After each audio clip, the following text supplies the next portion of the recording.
বাবা, মুর্শিদাবাদ রাজবাড়ি তো চেনাই যাচ্ছে না। নবাব তো পুরো রাজবাড়ির ভোল বদল করে দিয়েছেন। আজ নবাব বাহাদুরের জন্মদিন বলে কথা, রাজবাড়ি তো সেজে উঠবেই। ওই যে নবাব বাহাদুর আসছেন। এসো এসো এসো কৃষ্ণচন্দ্র, এসো এসো।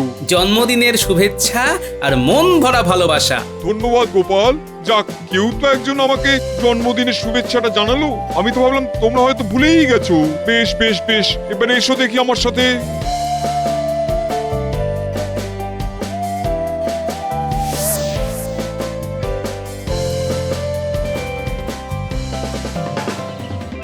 কৃষ্ণচন্দ্র, তুমি সবাইকে নিয়ে এখানে বিশ্রাম নাও।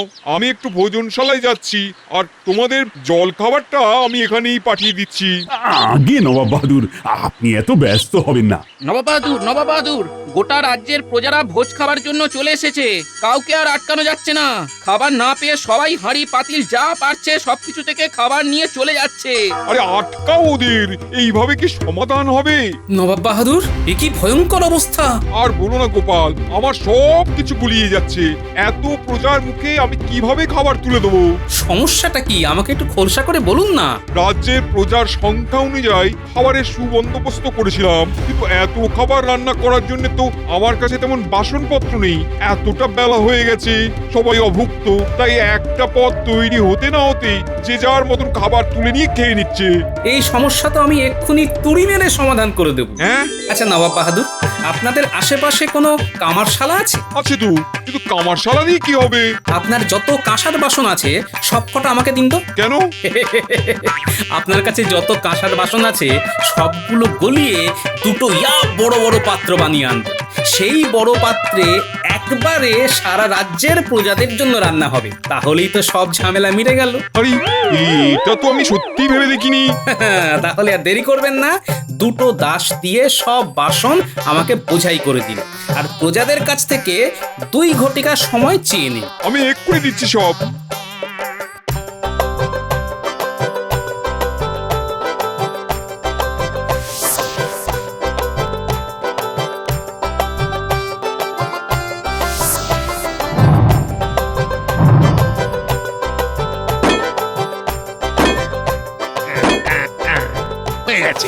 অনেক বড় পাতিল বানিয়ে ফেললে গো কামার। বাবা বাবা, খুব ভালো হয়েছে, খুব ভালো হয়েছে। এই কে আছিস? এই পাতিল দুটোকে তাড়াতাড়ি রাজবাড়িতে নিয়ে চল।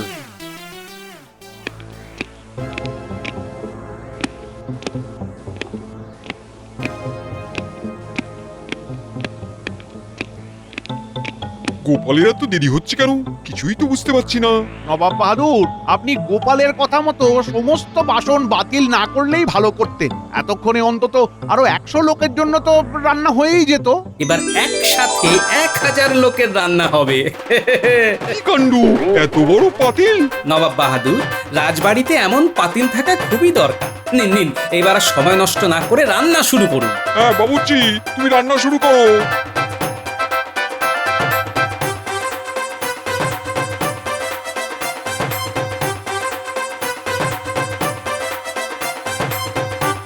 নবাব বাহাদুর, রান্না তো প্রায় শেষের পথে। আপনি প্রজাদেরকে ভোজন গ্রহণের জন্য বসতে বলুন। হ্যাঁ, রান্না হয়ে গেছে, কিন্তু খুব ভালো কথা। উজির, আর দেরি করো না, প্রজাদের ভোজনে বসতে বলো। আগে জাহাপানা।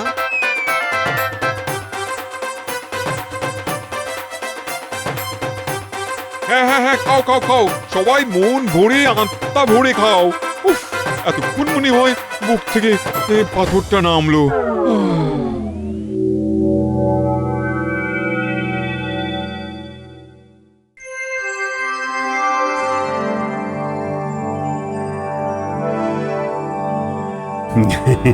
জাহাপানা, খুব সুন্দরভাবে আপনার জন্মদিন উদযাপন করলাম।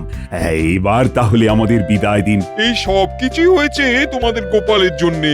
হ্যাঁ গোপাল, তোমাকে অনেক অনেক ধন্যবাদ। তোমার জন্য কালকে প্রজাদের কাছে আমার মান সম্মান সব বেঁচেছে। এমন করে বলবেন না।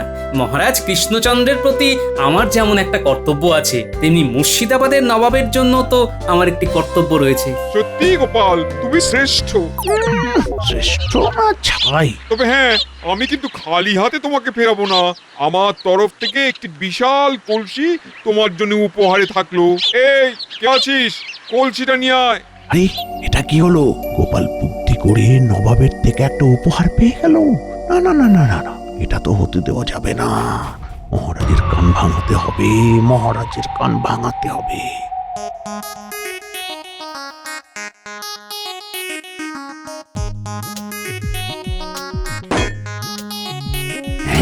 এত বড় কলসি! এটা কি হলো মহারাজ? আপনি থাকতে গোপাল উপহার পাচ্ছে, তাও আবার কাঁসার কলসি। মহারাজ, এটা তো আপনাকে গোপাল রীতিমতো অপমান করছে মহারাজ। এখনো সময় আছে, এখনো সময় আছে, এটাকে আটকান মহারাজ, আটকান। হ্যাঁ, দেখেছেন তো মহারাজ, এইটিকো গোপাল নবাব বাহাদুরের থেকে কত বড় কলসিটা হাতিয়ে নিচ্ছে। নেওয়াচ্ছি, আমি থাকতে এই কলসি গোপাল পাবে? না না না না না না, এটা কিছুতেই আমি হতে দেব না। গোপাল, কাল তুমি আমায় সাহায্য করার জন্য আমি তোমায় এই উপহার দিচ্ছি, এটা কিন্তু ভেবো না। তোমার বুদ্ধির প্রশংসা শুধু মুখে করা সম্ভব নয়, তাই একটা উপহার দিয়ে তোমাকে সম্মান জানাচ্ছি। আমি আপনার উপহারটি গ্রহণ করলাম। না না মানে? আমি ওকে উপহার দিচ্ছি, তুমি না বলার কে হে? না মানে নবাব বাহাদুর, আসলে বলছিলাম কি, আমরা এতজন সদস্য ওই একটাই ঘোড়ার গাড়ি করে এসেছি, তা এত বড় কলসি নিয়ে কৃষ্ণনগরে কিভাবে ফিরে যাব বলুন? আপনি বরং কলসিটা আপনার কাছেই রেখে দিন, দুদিন পর কৃষ্ণনগর রাজবাড়িতে পাঠিয়ে দেবেন, আমি না হয় তখন গোপালকে সেটা দিয়ে দেব। হ্যাঁ নবাব বাহাদুর, মহারাজ ঠিকই বলেছে। গোপালকে আমি আলাদা করে একটা ঘোড়ার গাড়ির ব্যবস্থা করে দেবো। ও একা আরাম করে ওই কলসি নিয়ে নিজের বাড়ির দিকে যাবে। তোমাকে এই নিয়ে চিন্তা করতে হবে না কৃষ্ণচন্দ্র। দেখেছেন তো মহারাজ, কিভাবে গোপাল নবাব বাহাদুরকে বশ করেছে। মহারাজ কিছু করুন। ঠিক আছে, গোপাল একবার শুধু ওই কলসি নিয়ে কৃষ্ণনগরে ঢুকুক, তারপর গোপালের থেকে ওই কলসি কি করে আদায় করতে হয় সে কথা আমি খুব ভালো করে জানি।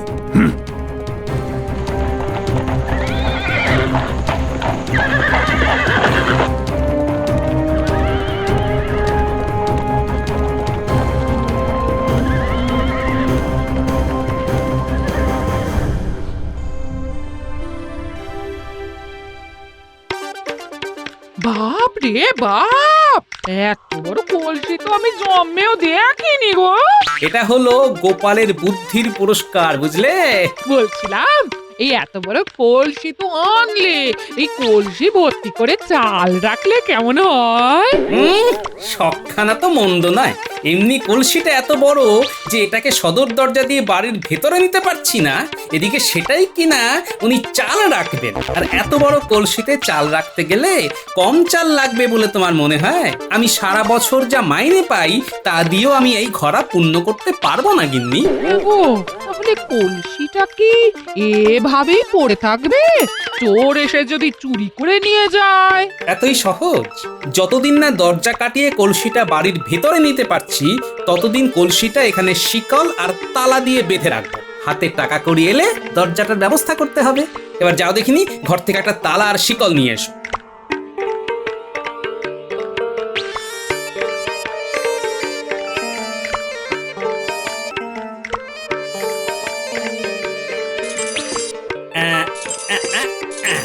হয়ে গেছে।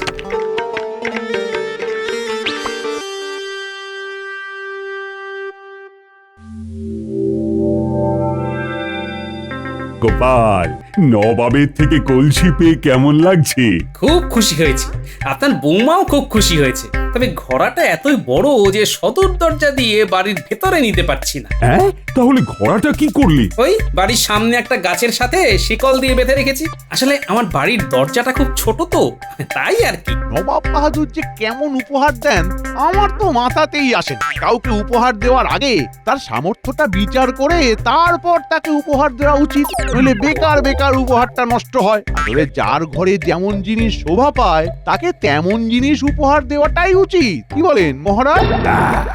একেবারে ঠিক বলেছ মন্ত্রী। গোপালের ঘরে তো ওই কলসি শোভাই পায় না। গোপালের ব্যবহারের যোগ্য কোনো উপহার দেওয়া উচিত ছিল। ব্যাপারটা কি মহারাজ হঠাৎ এভাবে কথা বলছে কেন?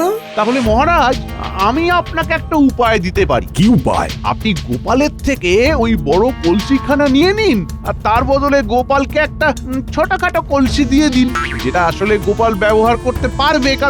কারণ ওই বড় কলসি আপনার এই রাজ বাড়িতেই শোভা পায়, গোপালের ওই চালের বাড়িতে নয়। ঠিক বলেছ মন্ত্রী, এই জন্যই তোমাকে এত ভালো লাগে। তাহলে মহারাজ আমি লোক পাঠিয়ে গোপালের বাড়ি থেকে কলসিটা আনার ব্যবস্থা করি। হ্যাঁ, হ্যাঁ হ্যাঁ হ্যাঁ, করে ফেল করে ফেল। দাঁড়ান মহারাজ, তোমার আবার কি হলো? ওই উপহার আমি আপনাকে দিতে পারবো না। ওটা আমার প্রাপ্য অধিকার। আমি আমার বুদ্ধির পরীক্ষা দিয়ে ওই পুরস্কার লাভ করেছি মহারাজ।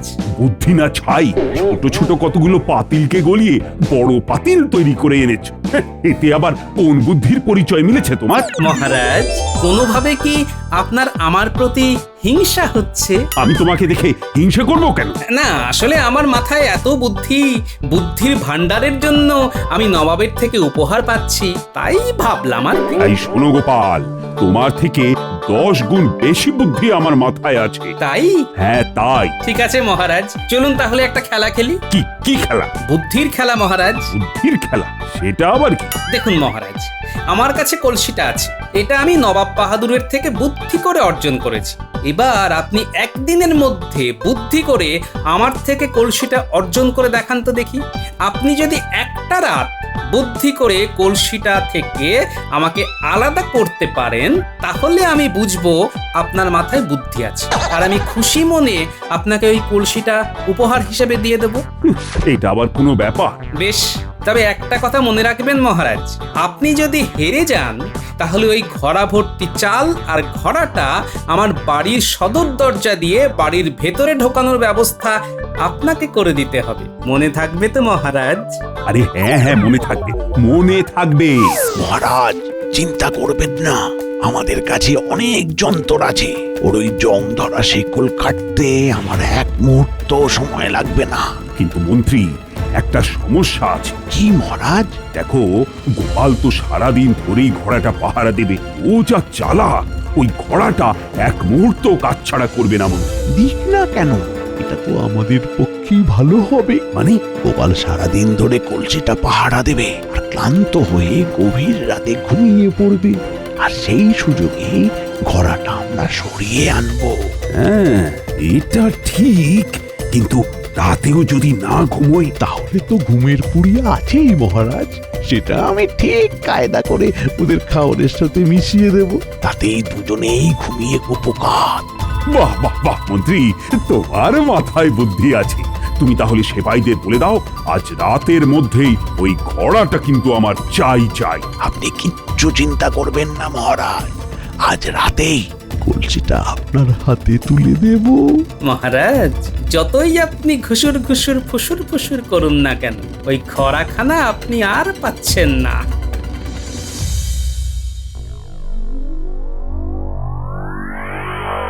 হ্যাঁ গো, এই কি গো?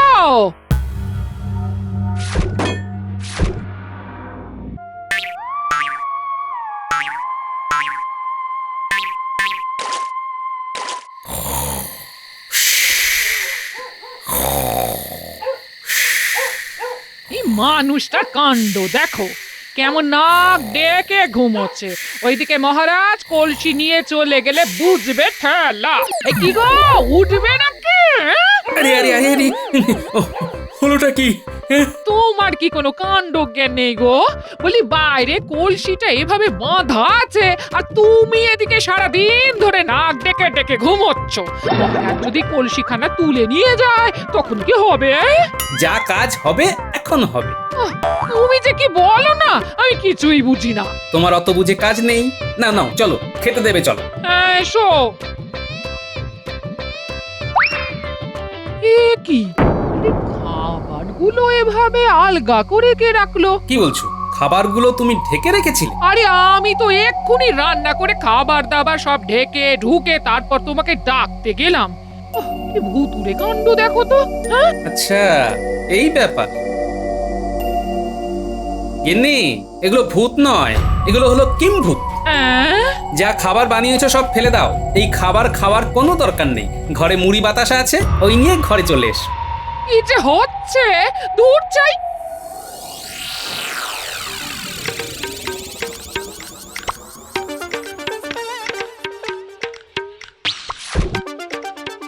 এই তো কলসিখানা একেবারে ঠিকঠাক রয়েছে গো।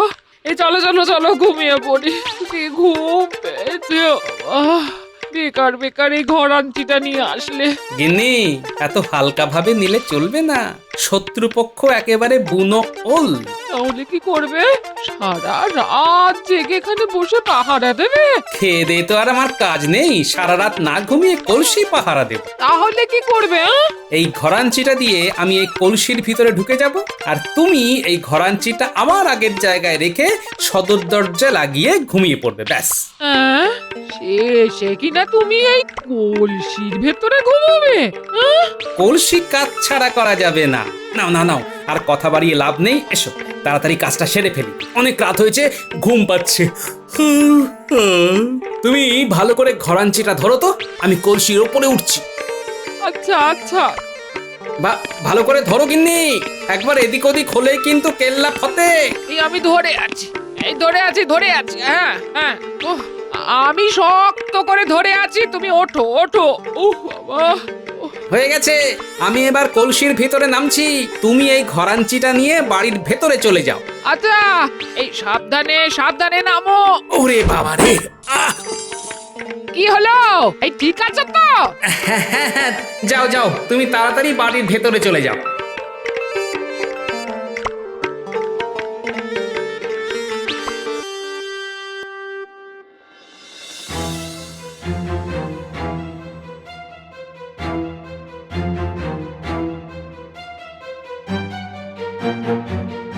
এই তোরা সবাই এইবার কলসিটার তালা আর শেকলটা ভাঙার চেষ্টা কর। কিন্তু মন্ত্রী মশাই, গোপাল দাদা জেগে যাবে না তো? জেগে গেলে কিন্তু কারোর আর রক্ষে থাকবে না। আরে না না না, ওরা এখন গভীর ঘুমে ঘুমোচ্ছে। নে নে নে, কাজ শুরু কর কাজ শুরু কর। কি হলোটা? একটা তালা আর একটা শিকল ভাঙতে এতক্ষণ সময় লাগে? গোপাল দাদা এই তালাতে এত প্যাঁচ লাগিয়েছে যে কোন দিক দিয়ে শুরু আর কোন দিক দিয়ে শেষ কিছুই তো বুঝতে পারছি না। এই গোপালটার পেটে পেটে যত প্যাঁচ, ওর শিকলেও ততখানি প্যাঁচ। চল, এভাবে ঠুকঠাক করে হবে না, জোরে ঘা মারতে হবে, জোরে। কিন্তু ঘা মারলে যে আওয়াজ হবে, সেই শব্দে যদি গোপাল দাদা ঘুম ভেঙে যায়? কিচ্ছু ঘুম ভাঙবে না, যেটা বলছি সেটা কর। আরে এই তো শিকড়টা খুলে গেছে। দেখলি তো আমার কত বুদ্ধি। নে নে নে নে নে, এবার সবাই মিলে তাড়াতাড়ি কলসিটা কাঁধে তুলে নে।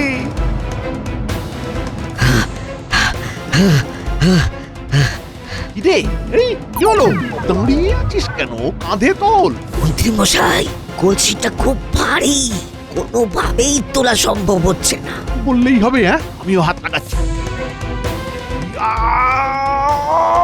ওরে বাবা রে, এত ভারী! কলসি টেকোর মতোই ভারী।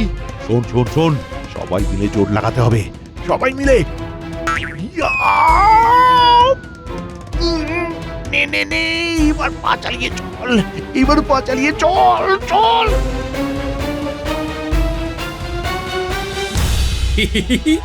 ভালোই হেলানির দুলুনি খাচ্ছি। যাক, এবার একটু ঘুমোনো যাক।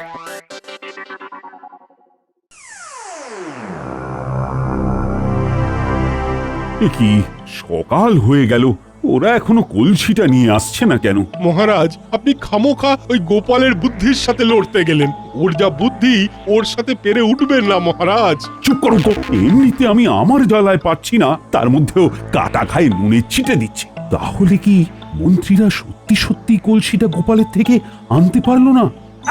আরে ওই তো মন্ত্রীরা চলে এসছে।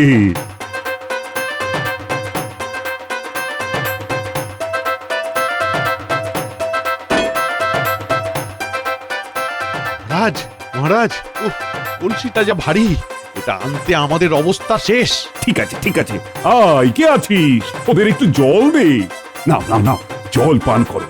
যাক বাবা, তোমরা যেভাবেই হোক কলসিটা তো নিয়ে এসেছো। কি এটা কি হচ্ছে? বাবারে, আরে এটা কি হচ্ছে?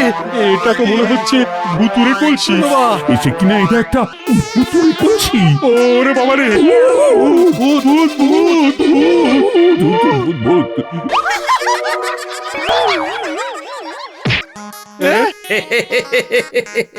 কি সবাইকে কেমন ভয় দেখিয়ে দিলাম? গোপাল, তুমি? মহারাজ, আপনি যে এত ভীতু সেটা তো আমার আগে জানা ছিল না।